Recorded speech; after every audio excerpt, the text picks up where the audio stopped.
लग्नानंतर होईलच प्रेम या मालिकेचा नुकताच प्रोमो रिलीज झालेला आहे। या प्रोमोमध्ये आपण पाहत असतो की इकडे जीवा खरं नंदिनीला उचलून घेऊन घरात आलेला असतो आणि जोरजोरात ओरडून म्हणत असतो की हत्तीवरनं साखर वाटारे, माझी बायको आई होणार आहे असं इथे म्हटल्यानंतर जो पार्थ असतो तो इथे जीवाला घट्ट अशी मिठी मारतो। त्याचबरोबर काव्या देखील इथे फार खुश असते आणि नंदिनी सुद्धा इथे फार खुश असते आणि माननी तिला इथे अभिनंदन करत असते। आता इथे माननी म्हणत असते की या तुमच्या सुखाला कुणाचीही नजर नको लागायला असं इथे माननीने म्हटल्याबरोबर इकडनं रम्या माप ओलांडत घरात आलेली असते आणि म्हणत असते की लागणार आता आम्हालाही साखर वाटायला लागणार असं इथे रम्या म्हटलेली असते। आता खरं तर इथे रम्याने लग्न केलेलं असतं विजयसोबत आणि ती इथे म्हणत असते की मी आता लग्न करून आलेली आहे आणि आता मी या घरातच राहणार असं इथे म्हटल्यानंतर सगळ्यांनाच खूप मोठा धक्का बसतो, कारण की रम्याने अचानक लग्न का केलं असावं असा प्रश्न सगळ्यांनाच इथे पडलेला असतो। इकडे नंदिनी आई होणार असते याचा आनंद देशमुख फॅमिलीला असतोच, मात्र या रम्याने अचानक लग्न करून त्यावर खरं तर सगळं विरजन घातलेलं असतं।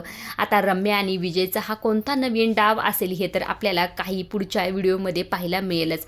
आजच्या पुरतं एवढंच। अशा डेली मालिकेचे अपडेट जर तुम्हाला जाणून घ्यायला आवडत असतील तर आपल्या चॅनलला जरूर सबस्क्राईब करा आणि तोपर्यंत पाहत राहा लग्नानंतर होईलच प्रेम। धन्यवाद।